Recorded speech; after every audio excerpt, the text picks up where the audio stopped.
Assalamualaikum warahmatullahi wabarakatuh.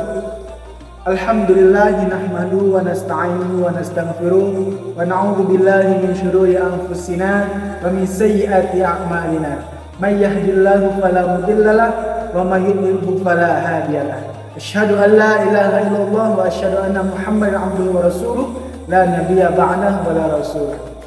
Rabbi shrah li sadri wa yassir li amri wa hlul 'uqdatam min lisani yafqahu qawli, amma ba'du. Bersyukur kepada Allah Subhanahu wa taala dan mengucapkan alhamdulillahirabbil alamin. Berselawat kepada baginda Muhammad sallallahu alaihi wasallam dan mengucapkan Allahumma shalli ala sayyidina Muhammad wa ala ali sayyidina Muhammad. Hadirin kaum muslimin dan muslimat rahimakumullah. Dalam proses pembelajaran tentu kita tidak akan lepas dari namanya 5 unsur yang saling berkaitan satu dengan yang lain.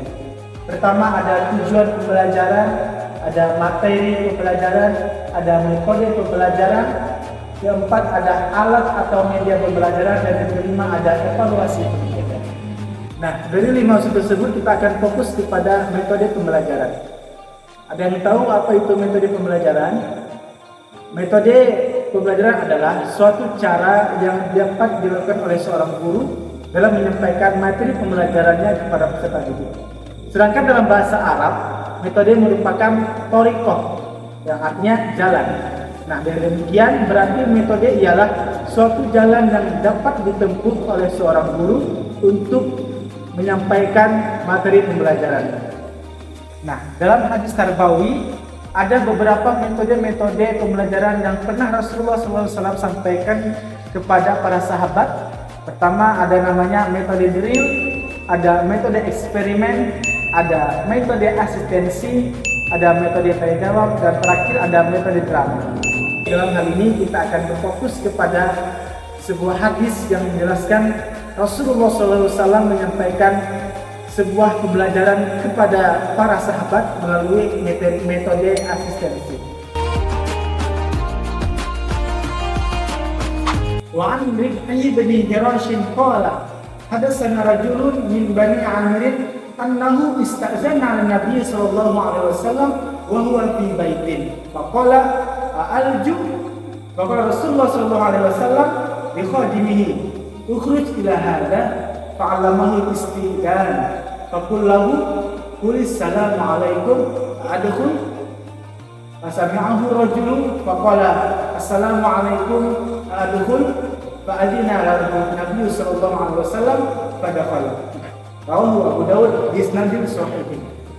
Yang artinya dari Rib'i bin Hirash dia berkata, seseorang laki-laki dari Bani Amir bercerita kepada kami bahwa ia pernah meminta izin kepada Nabi SAW ketika beliau ada di rumah. Orang tersebut berkata, apakah aku boleh masuk? Lalu Rasulullah SAW pun berkata kepada pembantunya, keluarlah kepada orang tersebut, lalu ajarkan cara dia meminta izin. Ajarkan kepadanya, ucapkanlah Assalamualaikum, bolehkah aku masuk? Orang tersebut pun mendengarnya, lantas ia mengucapkan Assalamualaikum, bolehkah aku masuk? Lantas Nabi SAW pun mengizinkannya. Setelah itu pun ia masuk. Hadis riwayat Abu Dawud dengan sanad yang sahih. Dari hadis di atas kita ketahui bahwasanya Rasulullah SAW mengajarkan kepada seseorang ketika bertamu kepada rumah beliau, yang mana ia bertamu namun tidak mengucapkan salam. Lalu beliau menyuruh pembantunya untuk mengajarkan kepada seorang tersebut. Nah, dari di sini kita ketahui bahwasanya ada ketika Rasulullah mengajarkan kepada para sahabat atau kepada seseorang itu tidak langsung dari beliau, tetapi lewat dari pembantu beliau. Nah, yang mana Rasulullah mengatakan kepada pembantu beliau, wahai pembantuku, ajarkanlah kepada orang itu bagaimana tata cara bertamu yang baik, yaitu dengan mengucapkan Assalamualaikum, bolehkah aku masuk? Nah, ketika Rasulullah SAW mengajarkan itu kepada beliau atau kepada pembantu beliau, dan beliau pun juga mengajarkan kepada tamu tersebut, beginilah cara bertamu yang baik, yaitu dengan mengucapkan Assalamualaikum warahmatullahi wabarakatuh, baru minta izin, apakah aku boleh masuk? Lalu Rasulullah pun mengizinkan tamu tersebut masuk. Nah, dari penjelasan tadi dapat kita tarik kesimpulan bahwasanya Rasulullah SAW pernah mengajarkan kepada seseorang atau kepada tamu tentang bagaimana cara berakhlak ketika masuk ataupun bertamu kepada rumah orang lain lewat membantunya. Atau dalam pembelajaran hadis tarbawi disebut dengan metode asistensi. Nah, demikianlah penjelasan tentang metode asistensi dalam hadis tarbawi ini. Semoga bermanfaat untuk kita semua dan dapat dijadikan pembelajaran di hari yang akan datang. Ihdinas siratal mustaqim. Assalamualaikum warahmatullahi wabarakatuh.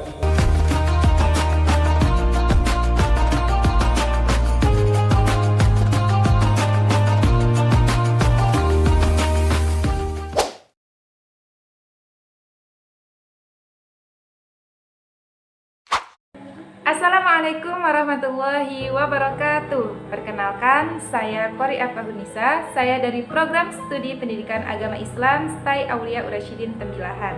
Video ini saya buat untuk memenuhi tugas mata kuliah hadis tarbawi yang diampu oleh dosen Bapak Zulkifli SPDI MPD.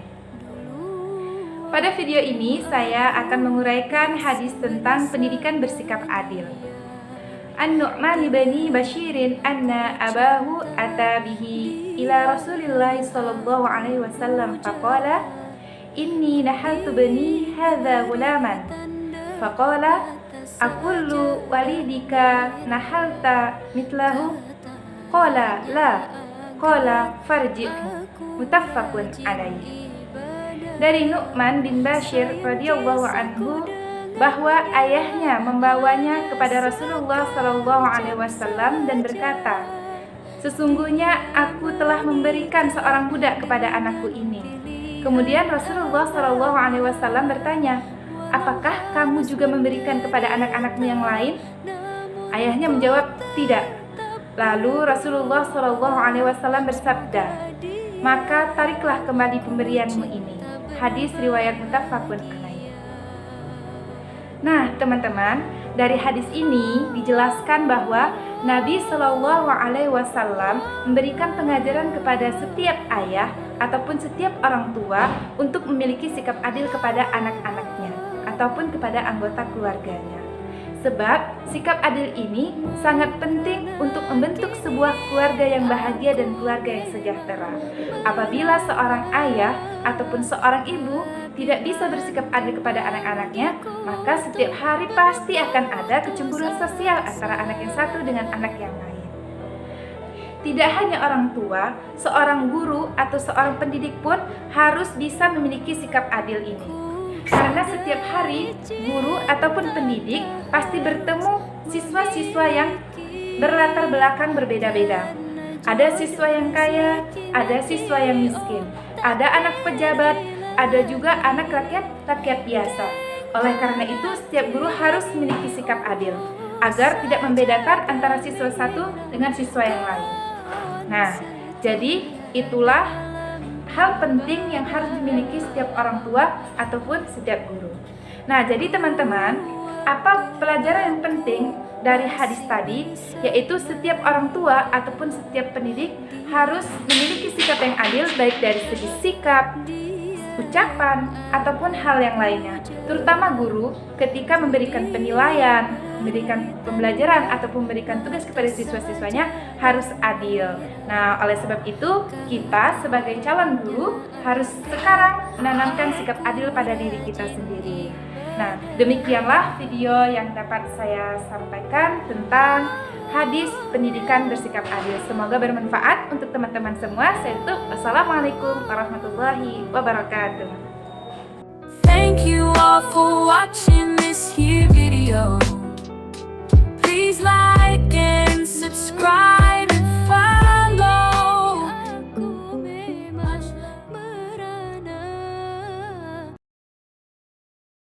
Assalamualaikum warahmatullahi wabarakatuh. Hamdan wa syukurillah amma ba'du. Perkenalkan, nama saya Juli Ardani. Saya dari Prodi PAI semester 4B dalam mata kuliah hadis tarbawi dengan dosen pengampu Zulkifli SPDI MPD.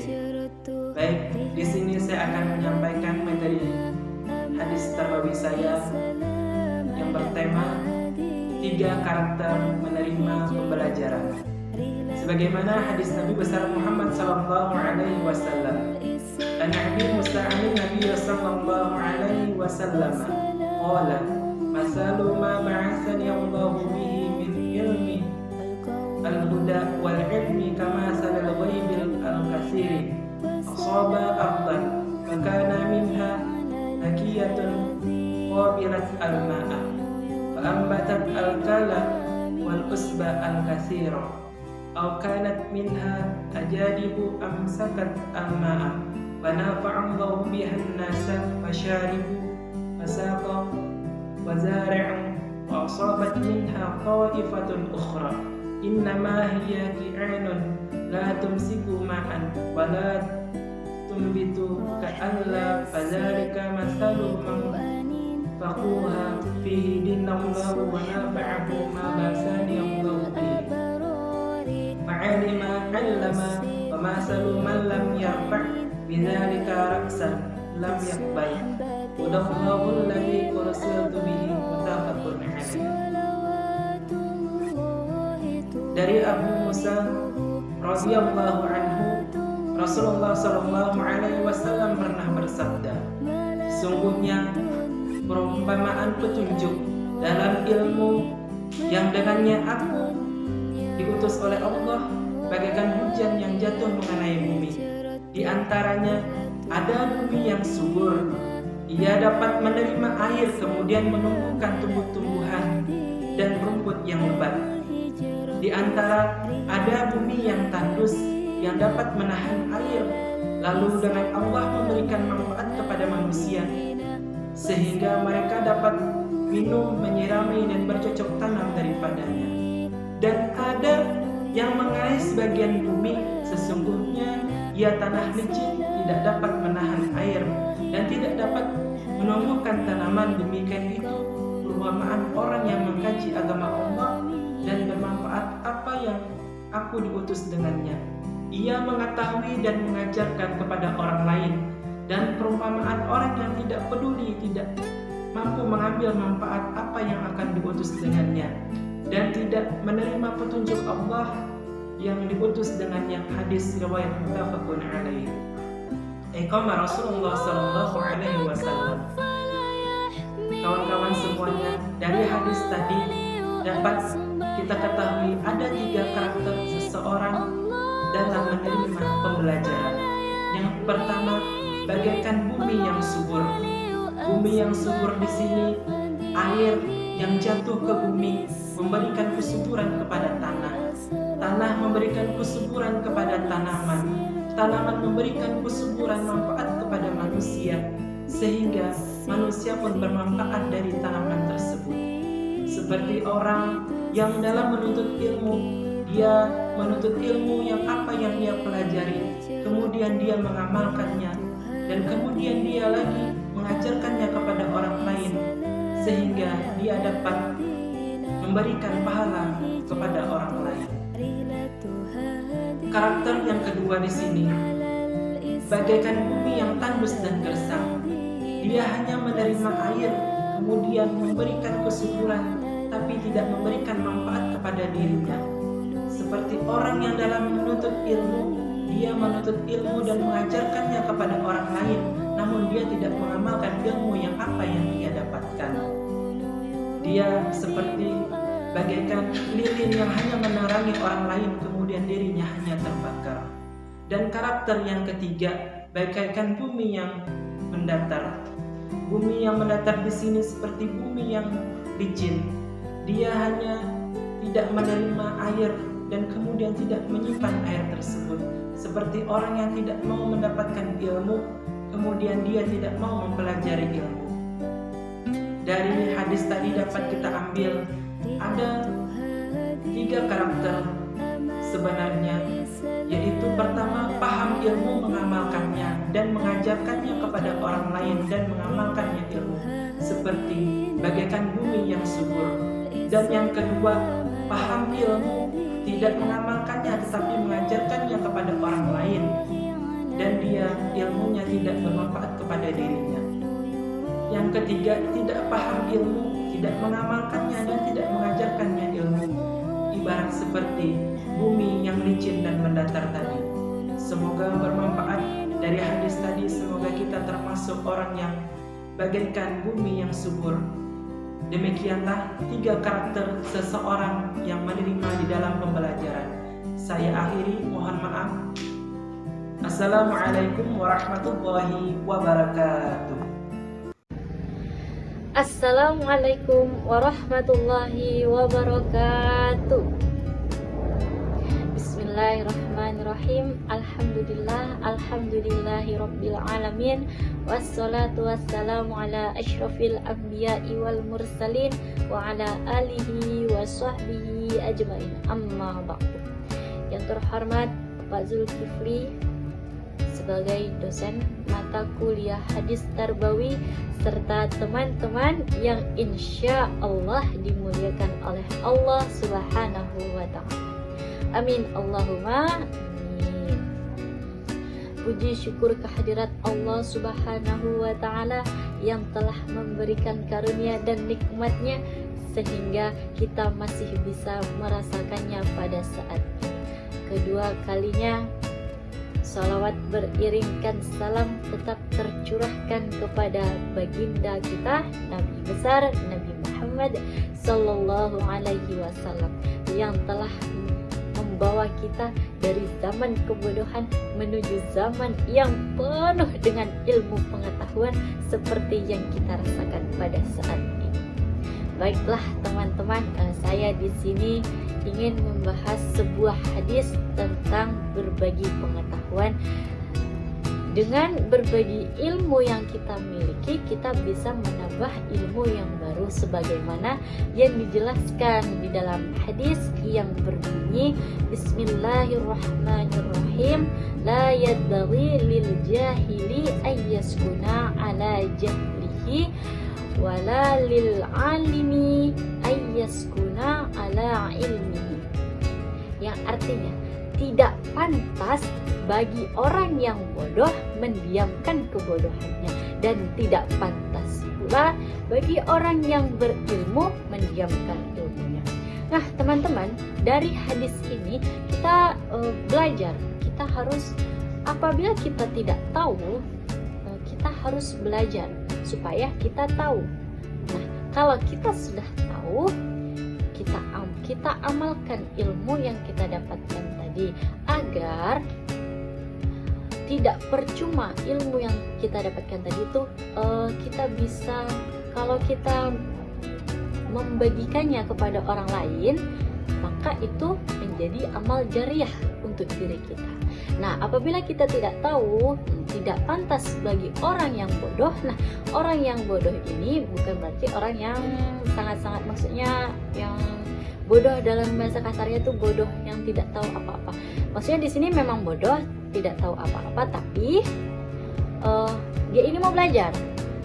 Kalau berkata ya, kalau udah tidak tahu tapi kita tidak tahu, tapi kita ada kemauan untuk belajar, nah itu kemungkinan kita tidak akan bodoh lagi, gitu kan. Kalau kita sudah tidak tahu tapi kita tidak mau belajar, nah itu alangkah buruknya gitu ya kan ya. Nah jadi di sini jelaskan tidak pantas bagi orang yang bodoh itu mendiamkan kebodohannya. Nah tidak pantas pula bagi orang yang berilmu mendiamkan ilmunya. Nah apabila kita sudah memiliki ilmu, ada baiknya kita berbagi kepada orang lain. Nah berbagi kepada orang lain itu tidak akan merugikan diri kita, karena itu bisa menambah ilmu baru. Nah seperti yang dijelaskan di awal tadi, kalau kita tidak tahu, kita belajar, kita sama-sama, kita mencari circle yang mau diajak untuk belajar sama-sama. Nah nanti kalau kita sudah belajar sama-sama, kita bisa sharing. Dan untuk orang yang tidak tahu tadi, nah apabila kita antara orang yang tidak tahu dan orang yang sudah berilmu, nah maka orang yang berilmu ini alangkah baiknya untuk mengajarkan orang yang tidak tahu tadi, supaya orang yang tidak tahu tadi memiliki ilmu. Nah untuk orang yang sudah memiliki ilmu tadi, apa yang diajarkan kepada orang yang tidak berilmu tadi, maka itu sebuah amalan untuk dirinya sendiri. Dan insya Allah ini termasuk amalan yang berpahala, dan insya Allah ini jariah. Baiklah teman-teman, hanya itu yang dapat saya sampaikan. Kesimpulannya, untuk orang yang belum punya ilmu, alangkah baiknya kita belajar, dan untuk orang yang sudah berilmu, alangkah baiknya ilmunya itu dibagi-bagi. Nah, cukup sekian. Sulawesi dekat Pulau Irian, terima kasih atas segala perhatian. Gunung Salak dekat Sukabumi, hilaf dan salah mohon dimaklumi. Akhir kata, wassalamualaikum warahmatullahi wabarakatuh. Bismillahirrahmanirrahim. Assalamualaikum warahmatullahi wabarakatuh. Alhamdulillahirabbil alamin, wassalatu wassalamu ala asyrofil anbiya'i wal mursalin sayyidina wa maulana Muhammadin wa ala alihi washabbihi ajma'in. Allahumma shalli ala sayyidina Muhammad wa ala ali sayyidina Muhammad. Puji syukur kehadirat Allah Subhanahu wa taala yang mana telah melimpahkan karunia dan rahmatnya kepada kita semua, sehingga kita bisa menjalankan aktivitas sehari-hari, bisa menjalankan kewajiban-kewajiban kepribadian kita masing-masing. Nah, pada kesempatan ini izinkan saya nama Rahmat Rajula, Prodi PAI 4B, untuk menyampaikan atau membahas tentang hadis untuk memenuhi tugas akhir semester dosen pengampu Pak Zulkifli SPD MPD. Baik, sebelum saya mulai, saya izin dulu kepada teman-teman rekan-rekan lainnya untuk jika terdapat kesalahan di dalam kata-kata saya mohon ditegur atau mohon diluruskan. Nah, pada kesempatan kali ini saya akan membahas tentang hadis uslubul ilma ilal mahdi wal mati. Nah, di sini tuntutlah ilmu dari buayan hingga liang lahat. Nah, maksudnya hadis di sini kenapa sih dari buayan, artinya dari kecil hingga sampai kematian. Nah, yang pertama perlu kita ketahui, kita manusia adalah makhluk sosial dan tak lupa dari khilaf, tak lupa dari tak lupa dari kesalahan, tak luput dari manusia kita sendiri. Nah, baik, kita kembalikan kepada tuntutlah ilmu dari buayan hingga liang lahat. Artinya kita diwajibkan antara muslim laki-laki dan muslim perempuan menuntut ilmu hingga dari buayan hingga kematian tiba. Nah, kenapa di situ disebutkan bahwa menuntut ilmu itu dari buayan hingga kematian? Karena kita statusnya manusia, makhluk yang sosial, makhluk yang mungkin yang tidak luput dari kesalahan, tidak luput dari kekhilapan. Nah, di dalam psikolog perkembangan itu disebutkan umurnya 0 sampai 6 atau 7 tahun itu disebutkan masa golden. Dan di masa di situ yang dari buayan ini tadi kita disuruh atau di masa tersebut masa emas atau keemasan. Nah, kewajiban kita menuntut ilmu sebenarnya di masa tadi 0 sampai 6 atau 7 tahun tadi, di mana kita untuk membiasakan sebagai orang tua, untuk membiasakan untuk anaknya, mungkin membiasakan untuk menuntut ilmu, meski dia terkadang hari ini ingat besok lupa, terkadang ingat-ingat lupa gitu. Nah, ada hadis kedua, kata Nabi atau kata Rasulullah SAW, mohon maaf jika salah, pukullah anakmu jika ia enggan melakukan sholat di waktu ia berumur 7 tahun. Nah, di situ disebutkan juga kenapa sih tidak di umur berapa gitu, harus umur 7 tahun. Nah, di umur 7 tahun ini perkembangan anak, perkembangan masa anak, pemikirannya itu sudah bisa membedakan mana hak dan yang mana yang batil, mana yang baik dan mana yang buruk. Nah, pada tadi kan dari 0 sampai 6 atau 7 tahun, terus selanjutnya pukullah. Dalam artian pukullah ini mendidiknya, karena di masa umur segini untuk membiasakannya bagaimana untuk melakukan kewajiban dan menjauhi segala larangan Allah Subhanahu wa taala. Nah, bagaimana dengan hubungannya dengan pendidikan? Kalau kita lihat dari konteks psikolog tadi, dari umur 0 sampai 6 atau 7 tahun itu kita harus dibiasakan, karena mungkin di umur 0 sampai 6-7 tahun itu kita tidak bisa untuk membedakan, tak bisa untuk membedakan. Mungkin ya kadang yang baik jadi buruk, yang buruk jadi baik, itu kita kayak semuanya sama. Nah, bagaimana ajaran itu? Kita kan di waktu kecil dibisikkan dengan sewaktu lahir itu azan. Nah, dilapaskan kalimat baik, kalimat Allah, Allahu Akbar, Allahu Akbar. Nah, kalimat azan. Dan di situ juga, nah mungkin pada teman-teman mungkin yang pernah mungkin dikasih madu agar ucapannya bisa tidak melukai orang lain. Ucapannya itu ucapan yang baik-baik. Nah, pada hadis tadi, tuntutlah ilmu dari buayan hingga liang lahat atau hingga kematian tiba. Artinya wajib kita menuntut ilmu bagi muslim perempuan dan bagi muslim laki-laki. Karena yang namanya manusia, makhluk yang sosial, itu sesama kita saja kita sering hilaf, sering lupa, sering membuat kesalahan-kesalahan. Makanya dari situ kita terus belajar, sehingga titik dari belajar tadi adalah mengamalkan.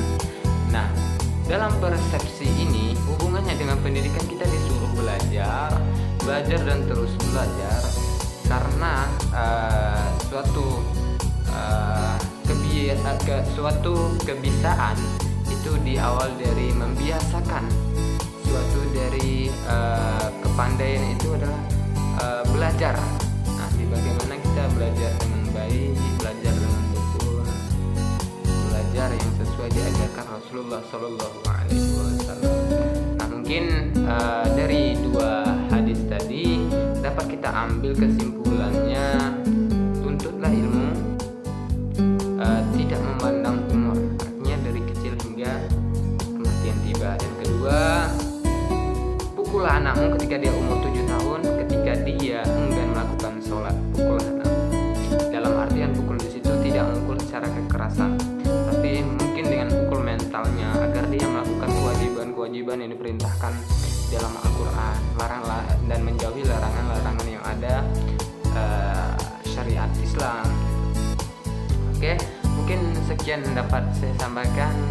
Apabila terdapat kesalahan dan kesilapan, saya pribadi mohon maaf yang sebesar-besarnya. Mungkin hanya ini yang bisa saya sampaikan. Wabillahi wal taufiq wal hidayah. Wassalamualaikum warahmatullahi wabarakatuh.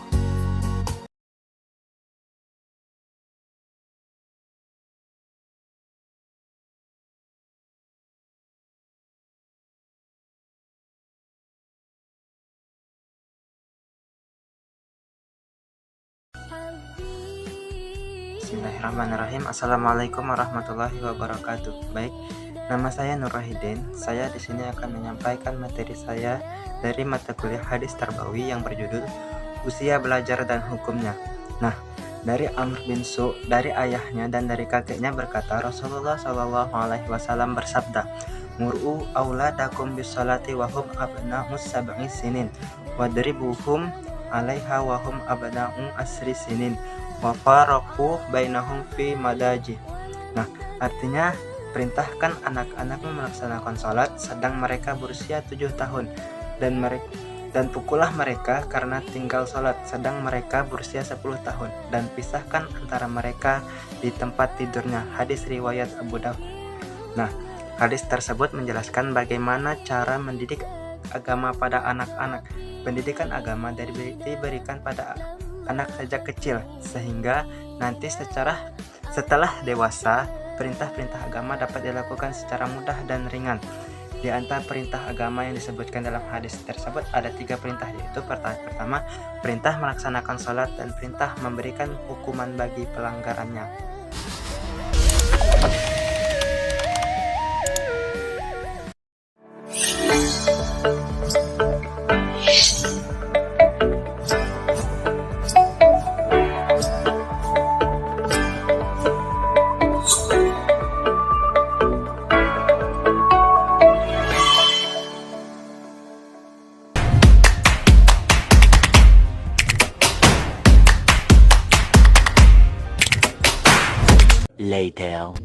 Lakum minni salamin min fuadi kama ilmuzni yasqi kulla wadi.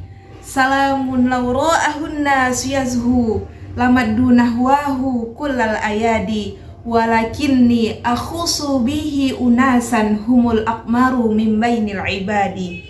Assalamualaikum warahmatullahi wabarakatuh. طيب في هذه الفرصة الغالية في هذه الفرصة السعيدة دعوني أن أقدم أمامكم بمهمة الأمس.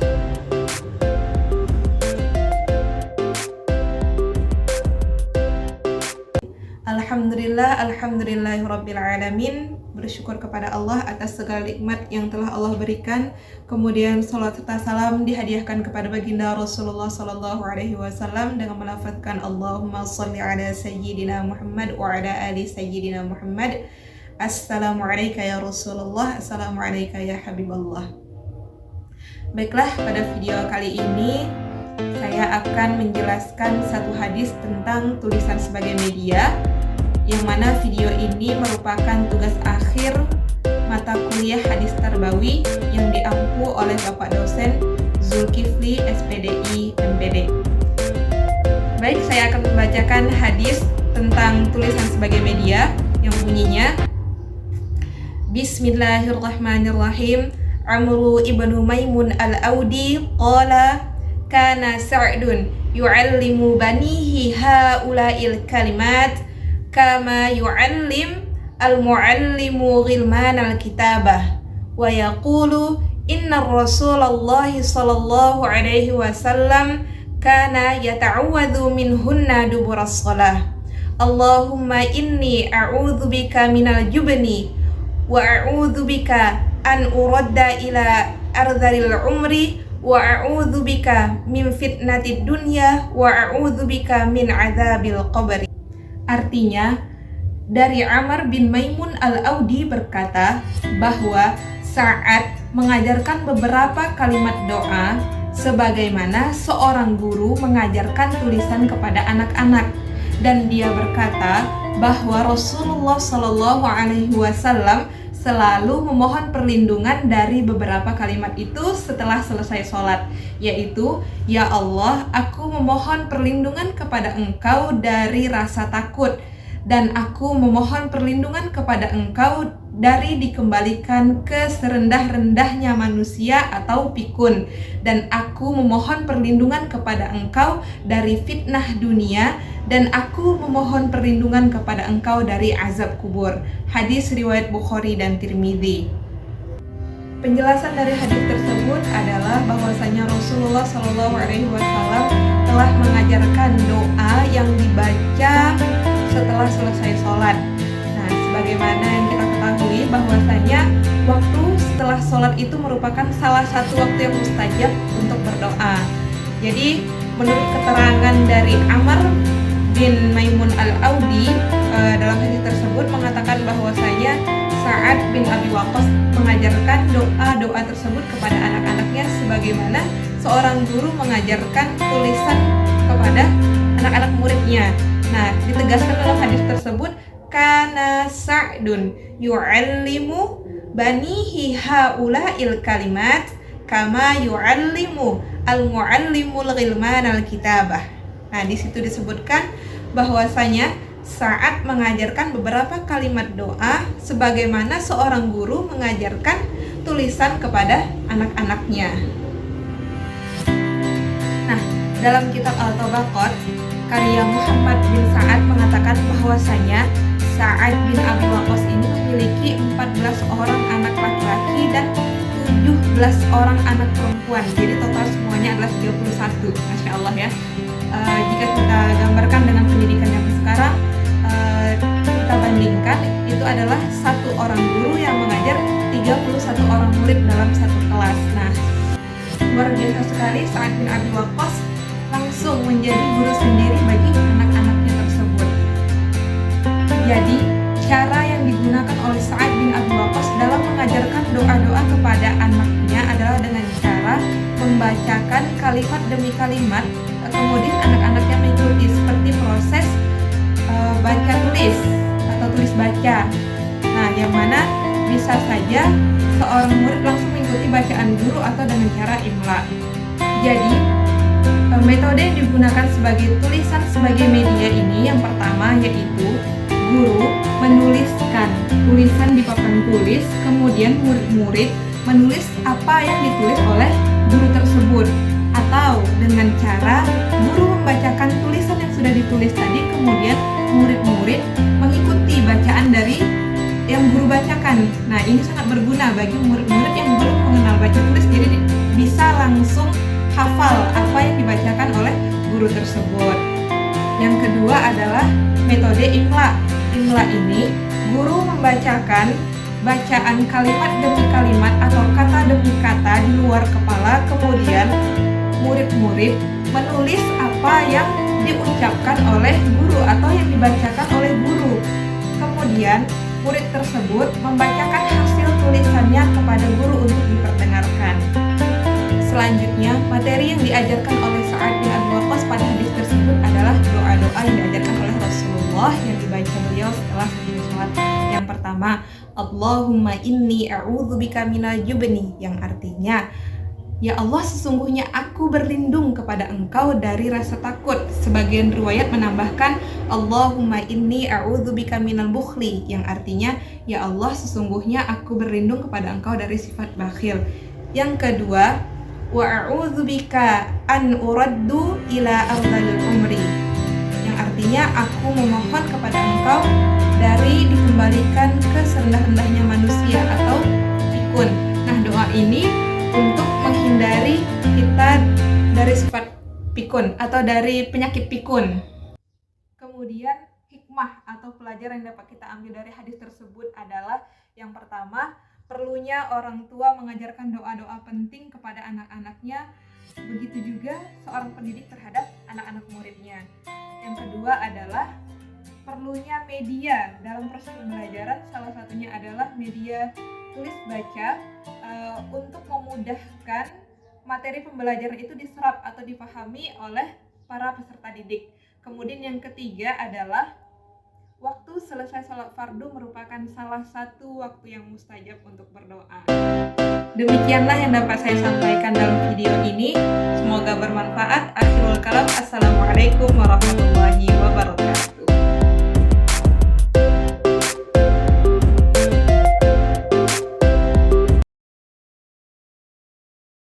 Oke, baik. Assalamualaikum warahmatullahi wabarakatuh.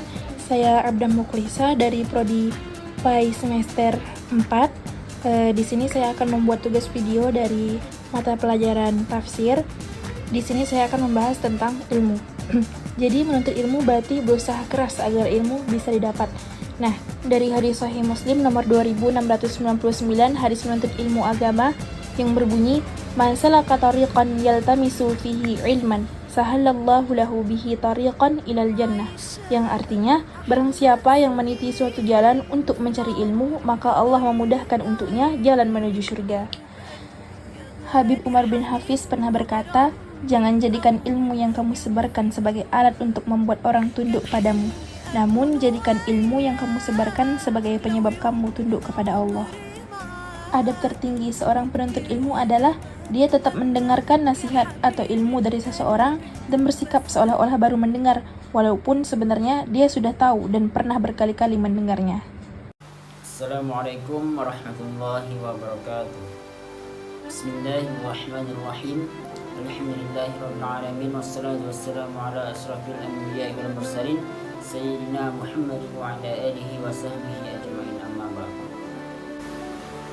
Baik, perkenalkan, nama saya Mustafa dari Prodi PAI 4B di STAI Aulia Ur-Rasyidin Tembilahan. Baik, pada kesempatan kali ini saya akan menjelaskan materi tentang hadis tarbawi, di mana yang dipimpin oleh dosen pengampu Bapak Zulkifli SPDI MPD. Baik, materi yang akan saya bawakan adalah tentang kepemimpinan keluarga. Di dalam keluarga merupakan suatu organisasi terkecil yang ada di masyarakat. Nah, di dalam keluarga ada yang namanya ayah, ibu, dan anak. Ayah merupakan pemimpin pertama bagi keluarganya, yaitu ayah, istri, dan anak. Rasulullah Shallallahu Alaihi Wasallam telah bersabda, kullukum ra'i wa kullukum mas'ulun ar ra'iyah, yang artinya setiap orang adalah pemimpin dan setiap pemimpin akan dipertanggungjawabkan atas kepemimpinannya. Nah, jadi dalam keluarga seorang suami tidak hanya mencari nafkah untuk istri dan anaknya, melainkan yang pertama sebagai pelindung dalam keluarga. Contohnya apa? Contohnya gini, misalkan ketika istri sedang sakit, pasti suami menjadi pelindung pertama bagi istri atau anaknya. Contoh lagi, jika anak ada bermasalah di sekolah, entah itu berkelahi atau nakal, nah, maka tentu si pihak sekolah akan memanggil kedua orang tua atau memanggil salah satu orang tua. Nah, di situ akan diminta pertanggungjawabkan atas apa yang anak telah dibuat. Jadi seorang suami inilah menjadi pelindung, seorang ayah inilah menjadi pelindung bagi seorang istri dan anak tersebut. Selanjutnya yang kedua, menjadi contoh yang baik. Nah, kalau kita di masyarakat, tentu seorang pemimpin itu harus menjadi contoh yang baik kan untuk masyarakatnya gitu. Mulai dari tanggung jawabnya, mulai dari wibawanya, gitu kan. Mulai dari fashion. Nah, yang baru saya pelajari tadi, fashion itu adalah gaya. Nah, mulai dari gaya berbicara dia, ya kan. Mulai dari pakaian juga termasuk fashion. Nah, ini tentang keluarga, tentang seorang ayah, seorang pemimpin. Jadi ayah merupakan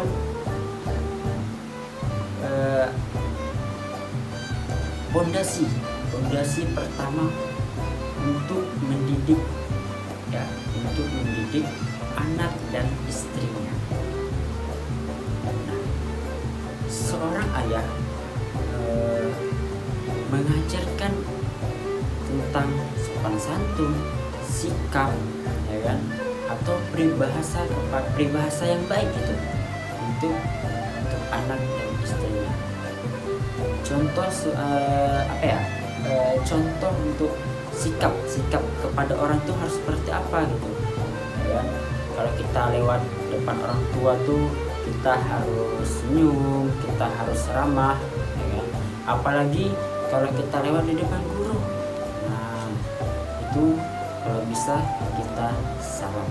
Nah, itulah tugas contoh yang diberikan orang tua atau yang diberikan ayah kepada anak dan istrinya.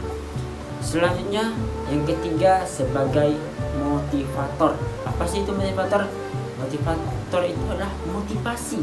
Nah, kita seorang ayah, ya kan, memberi motivasi itu tidak hanya melalui sesuatu yang kita ucapkan atau yang kita ucapkan yang baru ini.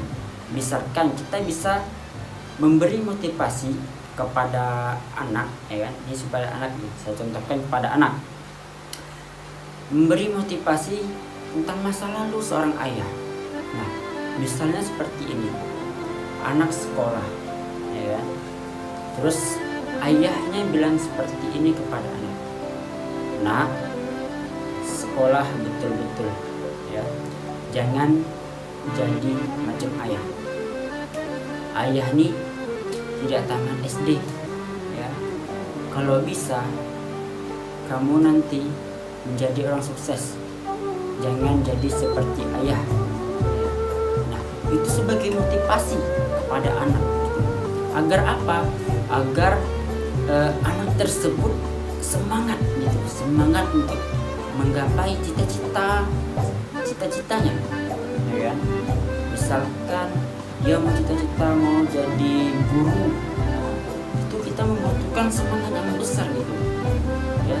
Itu setelah mendengar cerita ayahnya tadi itu, maka seorang anak itu berusaha untuk menggapai cita-cita tersebut, mulai dari dia belajar terus menerus, ya kan, siang malam dia belajar terus. Semoga cita-cita itu tercapai. Nah, yang keempat ada namanya menjadi pendengar yang baik, ya. Seorang ayah ketika istri dan anaknya berbicara, entah itu masalah token listrik, ya, karena token listrik ini, ya, sangat apa ya bahasanya, sangat cepat habis gitu. Biasanya kalau istri yang tidak sabar, ya kan, apalagi token listrik habis, duit habis, gas habis, ya kan, apalagi mesin cuci rusak, semua perlu diperbaiki. Sang istri merotot-rotot. Seorang istri apa ya bahasa apanya dia berbicara tidak mau diam gitu. Misalnya ribut kan, gara marah nih ya orang istri, gara apa? Gara semua habis. Maka diceritakanlah ke istri kepada ayah. Maka seorang ayah ini harus menjadi pendengar yang baik gitu. Jangan ketika istri bilang marah-marah lagi beginilah, seorang ayah ikut marah balik. Jangan, kalau bisa jangan. Itu kita menjadi seorang yang sabar loh.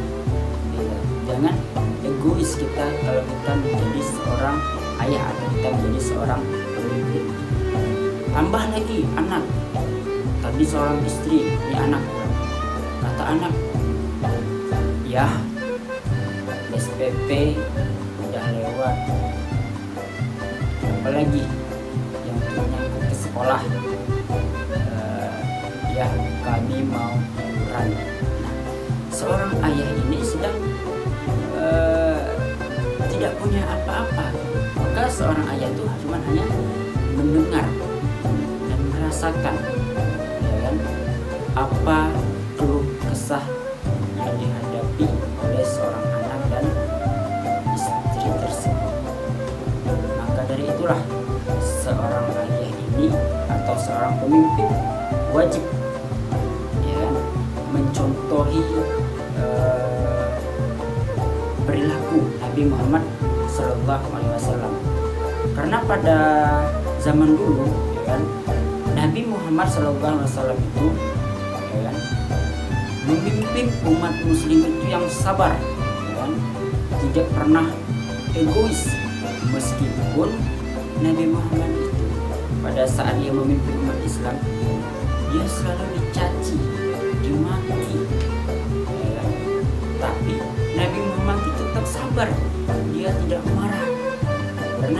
Kalau menjadi seorang pemimpin itu dia punya wibawa tersendiri, dia punya karakter tersendiri. Maka seorang ayah juga harus menumbuhkan sikap seperti itu sebagai seorang pemimpin dalam keluarga. Nah, yang kelima, ada yang namanya membuat aturan.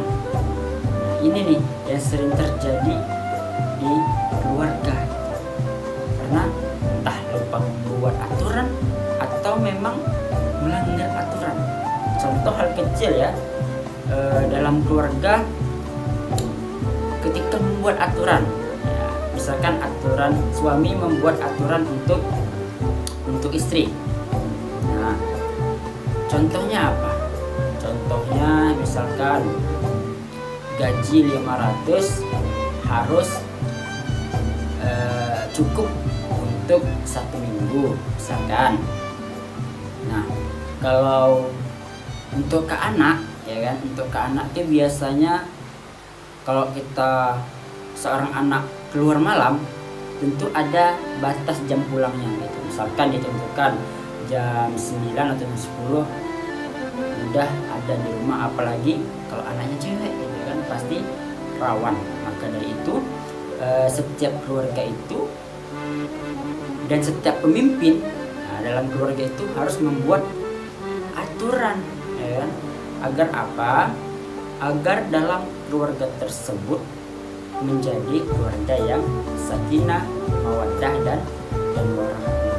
Nah, itulah tadi, ya kan, pentingnya seorang ayah dalam keluarga.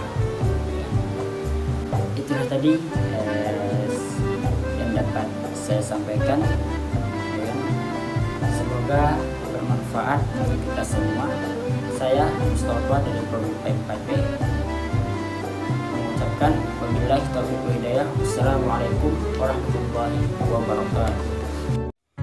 Halo semuanya, Assalamualaikum warahmatullahi wabarakatuh.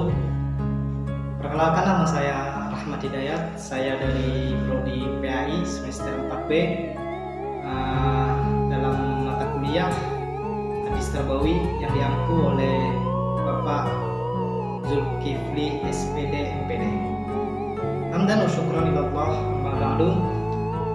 Bersyukur kepada Allah dengan ucapan alhamdulillah, berselawat kepada Nabi Muhammad SAW dengan mengucapkan Allahumma sholli ala sayyidina Muhammad wa ala ali sayyidina Muhammad.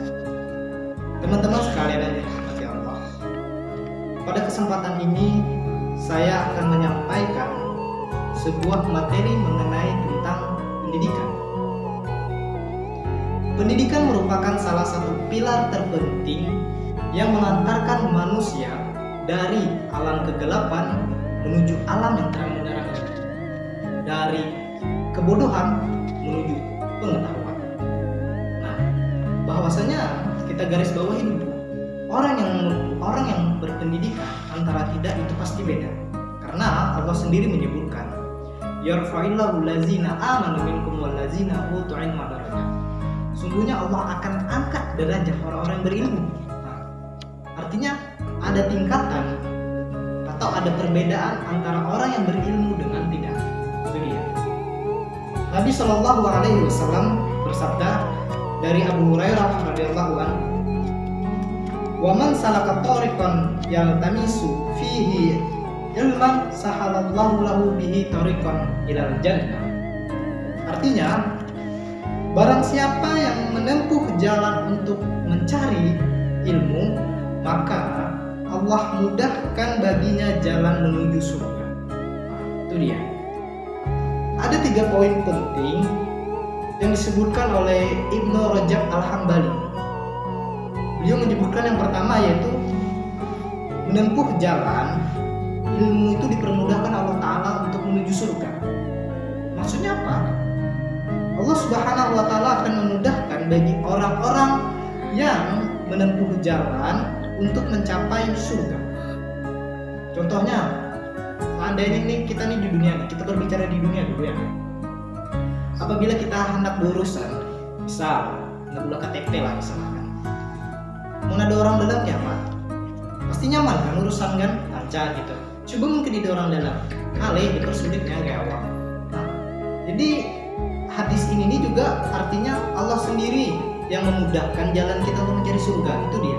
Nah, kemudahan ini juga bisa berupa mungkin yang pertama Allah pahamkan, Allah lancarkan mengenai suatu materi misalnya.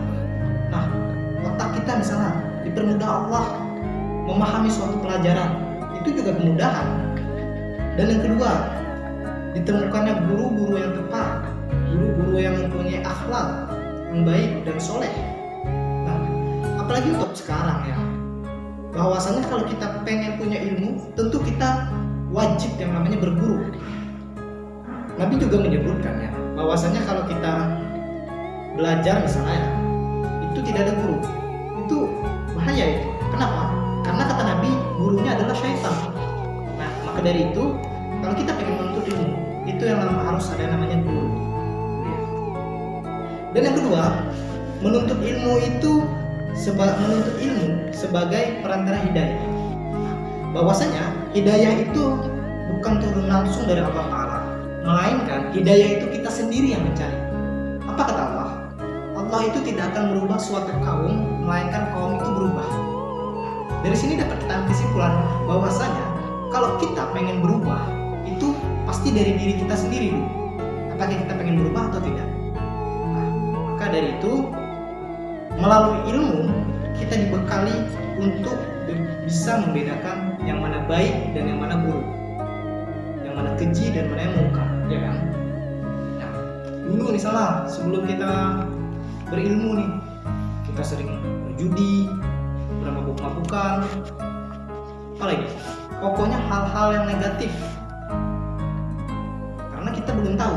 Tapi setelah kita tahu, kita niat nih, ya Allah, aku pengen berubah nih, karena perbuatan itu dilarang oleh agama. Nah, karena ada belajar kita dorongan dari hati itu pengen berubah, itu dia. Hidayah itu datang dari diri sendiri, bukan dari orang lain. Yang ketiga, ilmu ini memudahkan kita saat penyeberangan sirat. Sirat itu apa? Sirat itu adalah jembatan tipis yang terbentang di atas antara surga dan neraka. Itu dia. Ini konsepnya. Ini kita seberang sana surga, di bawah ini neraka. Nah, di tengah-tengahnya ini jembatan. Ada disebutkan bahwasanya jembatan itu dibelah 7 rambut setipis belah 7. Kenapa tipisnya rambut dibelah 7? Dan itu sangat tajam. Nih kita nih ada menyeberang ini. Ada juga orang menyebutkan ada yang seperti apa nih? Seperti siput, lambat dalam perjalanan, tapi sampai. Ada juga kayak apa? Kayak bunda lah, laju, akhirnya sampai. Ada yang pesawat, sekidip mata sampai dah. Karena apa? Karena orang itu mempunyai amal soleh, dan juga orang itu tadi disebutkan ilmu, karena dia mempunyai ilmu. Itu dia. Teman-teman sekalian yang dirahmati Allah Subhanahu wa Ta'ala, kita sebagai umat muslim diwajibkan yang namanya menuntut ilmu. Talabul ilmi faridatun 'alal kulli muslimin wal muslimat. Menuntut ilmu itu hukumnya wajib bagi setiap kaum laki-laki maupun perempuan. Artinya tidak ada dibedakan, artinya baik dari laki-laki maupun perempuan. Tapi ya kita jangan ambil pusing karena untuk sekarang ini ya orang-orang bilang ngapain perempuan pendidikan tinggi, ujung-ujungnya di dapur. Oh enggak gitu, karena perempuan yang berpendidikan dia pasti melahirkan generasi-generasi yang soleh dan solehah. Itu dia. Apalagi untuk di sekarang ini ya, di era globalisasi saat pendidikan ini menjadi sangat penting, sangat-sangat penting. Kenapa? Karena persaingan di dunia kerja makin ketat. Apalagi untuk sekarang ya, orang mau menerima kita untuk bekerja itu orang melihat matang dulu. Apalagi kalau sarjana kan, cepat betul kita diterima gitu kan, karena kita mempunyai pengetahuan. Itu dia. Nah, dan juga kita yang berpendidikan ini harus mempunyai namanya skill dan keterampilan kita. Kita ini di bidang apa, skill kita apa gitu ya kan? Jangan hanya kita tahu teori aja, tapi prakteknya nol, sama aja tidak. Nah, jadi yang bagusnya itu teori dapat, skill juga dapat, kedua-duanya. Nah, teman-teman sekalian yang dirahmati Allah, marilah kita jadikan sebuah pendidikan kunci utama dalam hidup kita. Karena kita pengen hidup di dunia harus punya ilmu, apalagi hidup di akhirat ya harus dengan ilmu. Apalagi kalau kita mau hidup kedua-duanya, maka tuntutlah ilmu. Nah, sekian dari saya. Wabillahi taufiq wal hidayah. Assalamualaikum warahmatullahi wabarakatuh. Assalamualaikum warahmatullahi wabarakatuh. Saya Sahrul Irwansyah, mahasiswa Stay oleh Urasyidin Pemilihan Program Studi Pendidikan Agama Islam Semester 4. Video ini diajukan untuk memenuhi tugas akhir mata kuliah hadis tarbawi. Di sini saya akan mengangkat tentang hadis kebersihan, karena menurut saya ini sangat cocok untuk di dunia pendidikan maupun di ranah dasar atau di tingkat atas. Sebagaimana yang dikatakan Rasulullah SAW, an-nazafatu minal iman, yaitu kebersihan sebagian dari iman, yang diriwayatkan oleh Muslim. Mengapa pentingnya menjaga kebersihan ini? Di sini saya ada 5 poin yang ingin saya bahas. Yang pertama itu ajaran sunnah dan hadis tentu. Yang kedua itu ada untuk kesehatan fisik dan juga mental kita. Yang ketiga itu untuk kehormatan untuk diri sendiri, kehormatan untuk diri sendiri. Yang keempat itu kewajiban beribadah tentunya. Dan yang kelima itu tanggung jawab sebagai khalifah di bumi. Yang poin pertama, ajaran sunnah dan hadis. Sebagaimana yang saya katakan tadi, bahwa Rasulullah SAW bersabda, an-nazafatu minal iman, kebersihan itu sebagian daripada iman.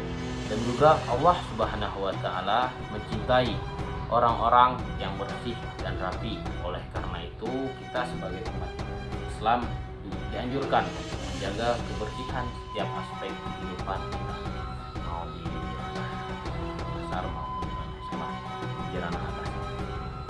Yang kedua itu untuk kesehatan fisik dan mental. Bagaimana yang kita ketahui bahwa jika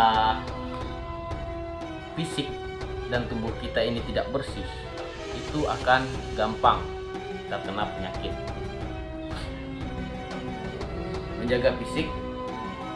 Menjaga kebersihan fisik itu adalah kunci untuk menjaga kesehatan tubuh. Dalam Islam, kesehatan tubuh itu dianggap sebagai anugerah dari Allah Subhanahu wa Ta'ala yang harus dijaga dengan baik. Bagaimana kita menjaganya dengan baik? Yaitu tadi, kita harus menjaga kebersihan diri kita sendiri. Selain itu, kebersihan juga berdampak pada kesehatan tadi, mental kita, dan lain sebagainya. Karena lingkungan yang bersih dapat menciptakan suasana yang nyaman dan damai. Contohnya begini, jika di sekolah itu lingkungannya tidak bersih, maka para siswa atau para pelajar itu akan tidak nyaman dengan lingkungan tersebut. Tapi bagaimana sebaliknya, jika lingkungan itu bersih, nyaman, rapi, itu akan mudah pelajar itu menerima ilmu yang disampaikan oleh guru tersebut. Karena apa? Karena mental mereka bagus oleh lingkungan. Yang ketiga itu ada untuk kehormatan diri kita sendiri. Menjaga kebersihan itu merupakan bentuk penghormatan terhadap diri sendiri dan orang lain. Selain untuk diri sendiri, kita juga memberi kehormatan untuk orang lain. Dalam Islam, setiap individu itu memiliki martabat yang tinggi. Dengan menjaga kebersihan, kita menunjukkan kepada orang lain bahwa kita menghargai diri kita sendiri dan lingkungan sekitar. Jika kita lihat contohnya begini, di satu kelas itu ada satu misalnya, contohnya dia terkena pilek. Itu mungkin kemungkinannya tidak besar, tapi kemungkinannya ada teman sekitarnya juga akan terjangkit. Tapi jika kita sehat, kita sakit, kita pakai masker, kita rawat kita, itu insya Allah tidak akan terjangkit oleh teman kita. Yang keempat itu kewajiban ibadah. Mengapa kebersihan ini menjadi kewajiban ibadah? Karena di sini saya mengambil contoh seperti ini. Jika kita ingin sholat, kita diwajibkan untuk berwudu. Nah, berwudu ini kan itu kebersihan, menjaga kebersihan diri kita sendiri. Maka dari itu, kebersihan ini adalah salah satu dari kewajiban ibadah kita. Dan yang poin terakhir itu ada tanggung jawab kita sebagai khalifah di muka bumi ini. Sebagaimana yang kita ketahui bahwa kita manusia ini adalah pemimpin di bumi ini. Jadi di satu sisi kita memang sudah diwajibkan untuk bertanggung jawab menjaga lingkungan kita ini yang ada di bumi ini, khususnya di sekitaran kita, menjaga kebersihannya agar tidak tercemar lingkungannya, yang pertama. Yang kedua itu agar ekosistem itu seperti tumbuh-tumbuhan, hewan itu bagus, berjalan lancar, tidak terputus dan lain sebagainya. Terima kasih. Mungkin hanya itu yang dapat saya sampaikan. Jika ada kesalahan dalam video ini, saya meminta maaf sebesar-besarnya. Kalam, Assalamualaikum warahmatullahi wabarakatuh. Assalamualaikum warahmatullahi wabarakatuh. Perkenalkan, nama saya Sahrul. Saya Prodi PAI 4B ISTAI Aulia Ursidin Tembilahan. Video ini untuk memenuhi tugas akhir mata kuliah hadis Tarbawi. Di sini saya mengangkat sebuah hadis yang berjudul keutamaan menuntut ilmu. Ilmu pengetahuan memiliki peranan besar dalam kehidupan seseorang. Dengan ilmu pengetahuan, maka seseorang dapat bermanfaat untuk keluarga dan orang lain. Ilmu pengetahuan juga menjadi jalan pedoman untuk ke arah yang lebih baik dan mengantarkan kita pada kebahagiaan dunia maupun kebahagiaan akhirat. Allah Subhanahu wa ta'ala mewajibkan setiap muslim atau muslimah untuk selalu menuntut ilmu, sebagaimana tertuang dalam Al-Quran surah Al-Mujadalah ayat 11. A'udzu billahi minasyaitonir rajim. Bismillahirrahmanirrahim. Yarfa'illahu alladzina amanu minkum walladzina utul ilma darajat. Wallahu bima ta'maluna khabir. Yang artinya, niscaya Allah akan meninggikan orang-orang beriman di antara kamu dan orang-orang yang diberi ilmu pengetahuan dengan beberapa derajat. Dan Allah Maha mengetahui apa yang kamu kerjakan. Ayat di atas menjelaskan bahwa Allah Subhanahu wa ta'ala akan mengangkat derajat orang yang menuntut ilmu pengetahuan dengan beberapa derajat yang lebih tinggi daripada orang yang tidak menuntut ilmu. Ini jelas ayat di atas sebagai pertanda bahwa ilmu yang membuat seseorang manusia menjadi mulia, bukan nasab atau harta. Sebagaimana dijelaskan dalam sabda Nabi Muhammad SAW tentang keutamaan menuntut ilmu. Wa man salaka tariqan yaltamisu fihi ilman sahalallahu lahu tariqan ilal jannah. Artinya, barang siapa yang menempuh jalan untuk menuntut ilmu, niscaya Allah akan memudahkan baginya jalan menuju surga. Dalil di atas dan sabda Nabi juga menjelaskan Allah Subhanahu wa ta'ala akan mengangkat derajat orang yang menuntut ilmu dengan beberapa derajat. Dan bahwasanya Nabi Shallallahu Alaihi Wasallam menjelaskan dalam hadisnya juga bahwa orang yang menuntut ilmu atau belajar ilmu dan berjalan menuju suatu tempat, maka Allah akan memudahkan baginya jalan menuju surga. Sebagaimana juga dijelaskan pepatah berbahasa Arab tentang mewajibkan menuntut ilmu. utlubul ilma minal mahdi ilal lahdi. Artinya, tuntutlah ilmu dari boyan sampai liang lahat. Maksud pepatah berbahasa Arab ini menjelaskan bahwa menuntut ilmu tidak ada batasnya sampai maut memisahkan kita. Artinya apa?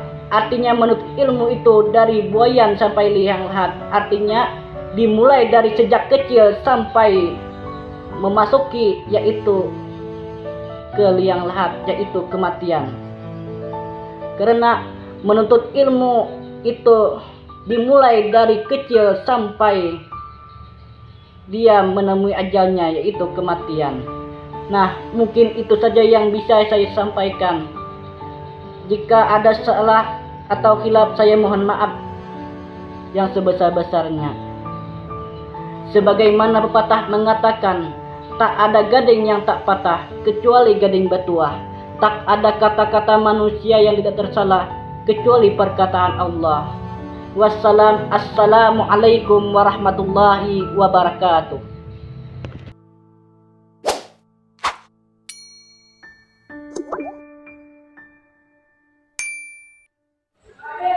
Bismillahirrahmanirrahim. Assalamualaikum warahmatullahi wabarakatuh. Alhamdulillahirrabbilalamin. Allahumma sholli ala sayyidina Muhammad wa ala alihi sayyidina.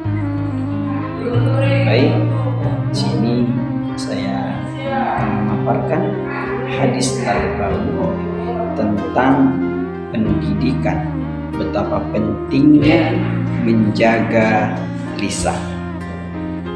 Allah menciptakan makhluk, salah satunya manusia. Kita adalah ciptaan Allah yang diberikan keistimewaan yang berbeda dengan makhluk lainnya. Berbeda. Salah satu keistimewaannya, dia diberikan yakni lisan. Dia bisa berbicara. Itu keistimewaan yang luar biasa. Nah, kita sebagai hamba yang diberikan nikmat lisan menyampaikan sesuatu, kita tidak boleh sembarangan mengeluarkan kata-kata. Karena ada makalah mengatakan salamatul insan fi hifzil lisan. Keselamatan manusia itu tergantung bagaimana dia menjaga lisannya. Maksudnya bagaimana dia menjaga tutur katanya, berbicaranya, apa yang disampaikannya. Begitu. Nah, di dalam hadis mengatakan begini, dari Ahmad Ibnu Majah, dia mengatakan la takallam bikalamin tak tadiru minhu qawadan. Maksudnya yang artinya jangan berkata-kata, mengucapkan perkataan yang membuatmu meminta maaf di kemudian hari, yang membuatmu meminta maaf kepadanya di kemudian hari. Jangan sampai. Makanya apa yang hendak kita katakan itu alangkah baiknya kita fikir-fikir terlebih dahulu. Ini bermanfaat apa mudarat? Manfaatnya berapa persen? Mudaratnya berapa persen? Kita pikir-pikir dulu. Kita fikir-fikir terlebih dahulu. Banyak sekali hadis terbaru tentang pendidikan, betapa pentingnya menjaga lisan. Banyak sekali. Ada juga hadisnya dari Imam Bukhari dan Muslim begini, innal abda la yatakallam bil kalimati tanzilu biha finnari abada ma bainal masyriqi wal maghribi, yang artinya sesungguhnya seorang hamba ini, jika dia melontarkan perkataan, kata-kata tanpa dia fikirkan terlebih dahulu mudarat sama manfaatnya, apa dia fikirkan, taunya mengucapkan saja begitu, nggak tahu dia orang yang mendengarnya tersinggung atau tidak, atau orang yang mendengarnya merasa dijelekkan, entah dia merasa dijatuhkan atau tidak, dia tidak memikirkan itu. Apa hasilnya? Tanzilu biha finnar, dijatuhkan, dicampakkan dia tuh ke dalam api neraka yang jauh. Dicampakkan tuh jauh. Apa? Jauh. Kok sejauh apa? Ma bainal masyriqi wal maghrib, antara timur dan barat, atau antara barat dan timur. Tuh jauh sekali. Makanya kita kalau lagi di rumah, kita kan berinteraksi, kita berkata, interaksi sama keluarga, sama tetangga, sama masyarakat, kan? Kalau kita di luar rumah, itu kita berbicara, berinteraksi kepada sahabat, kepada teman kerabat, sama rekan kerja, gitu kan? Nah, itulah kita harus menjaga.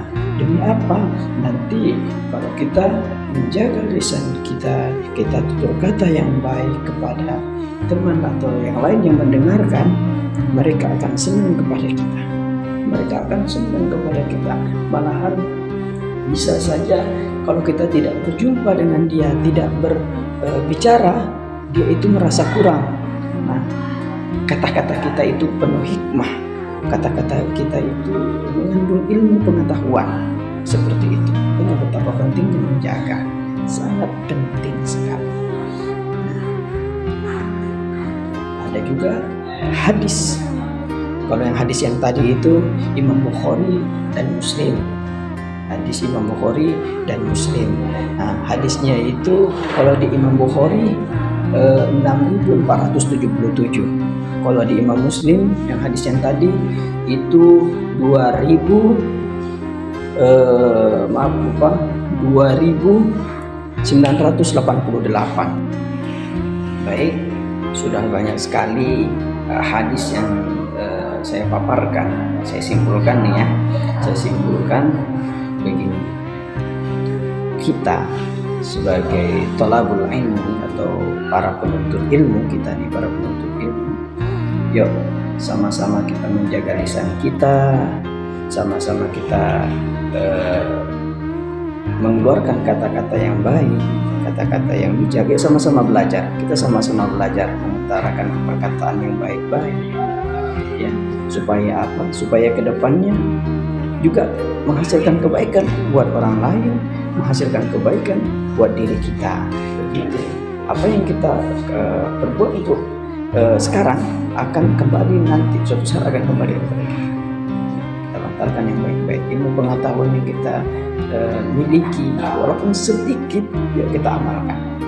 Kata yang baik, menyampaikan dengan bijak, dengan baik, pokoknya the best, bakalan the best. Memudahkan kita menuntut ilmu, memudahkan kita dalam memahami pelajaran. Kalau orang senang, apalagi kalau orang senang sama kita, guru kita senang kepada kita, otomatis guru kita ridho kepada kita. Nah, dengan perkataan itu aja, perbuatan kita itu aja, guru bisa ridho kepada kita, sehingga nanti di situ menimbulkanlah keberkahan, disitulah diturunkanlah keberkahan, kebaikan-kebaikan. Oke.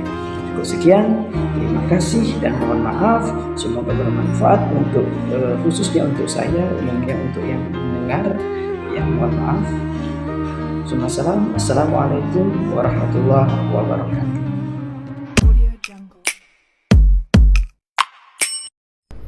Bismillahirrahmanirrahim. Assalamualaikum warahmatullahi wabarakatuh.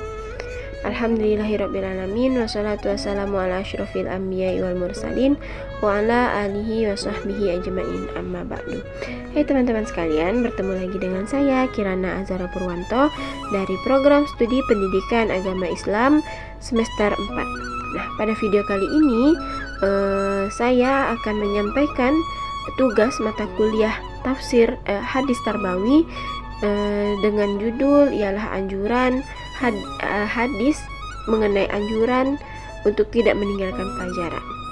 Nah, teman-teman sekalian tahu tidak bahwa Rasulullah SAW pernah bersabda, yakni melalui hadis yang diriwayatkan oleh Uqbah bin Amir radhiyallahu anhu, qala Rasulullah SAW, man alima ramya thumma tarakahu falaysa minna aw qad asa.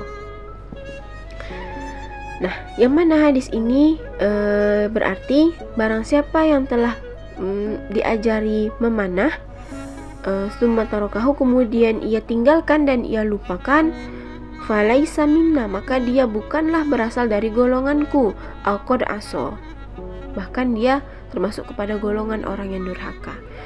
Nah, teman-teman, hadis ini merupakan ancaman bagi kita, bahwa di dalam hadis ini dapat kita ambil ketika Rasulullah menegaskan bahwa ketika kita telah mengetahui suatu ilmu, suatu keterampilan, kemudian kita meninggalkan keterampilan tersebut sehingga kita lupa dan kita tidak pernah mengulang-ulang keterampilan ataupun ilmu tersebut, falaisa minna, maka Rasulullah mengatakan bahwa orang yang meninggalkan ilmunya, orang yang meninggalkan keterampilannya, maka dia bukan lagi berasal dari golongan Rasulullah. Dan yang paling parahnya, Rasulullah menyebutkan di hadis tersebut al-qad asa, dan sungguh dia telah durhaka. Nah, maka teman-teman sekalian, ketika kita memiliki ilmu, ketika kita memiliki keterampilan dan pengetahuan, kemudian keterampilan dan pengetahuan itu tidak pernah lagi kita ulang sehingga kita lupa, maka kita itu termasuk kepada orang-orang yang kufur atas nikmat Allah. Nikmat apa? Nikmat pengetahuan, nikmat ilmu yang telah Allah berikan. Nah, ketika kita lalai akan ilmu tersebut dan kita lupa, maka secara syarak lupa akan ilmu tersebut merupakan hal yang sangat dibenci. Nah, maka teman-teman sekalian, hendaklah kita untuk menjaga keilmuan kita tersebut, hendaklah kita menjaga keterampilan kita tersebut dengan senantiasa mengulang-ulang apa yang telah kita ketahui dan apa yang telah kita pelajari. Nah, teman-teman sekalian, dari hadis tersebut dapat 3 pelajaran yang dapat kita ambil, yakni yang pertama ialah ancaman bagi peserta didik, dan yang kedua ialah anjuran untuk mengulang-ulang ilmu itu secara terampil.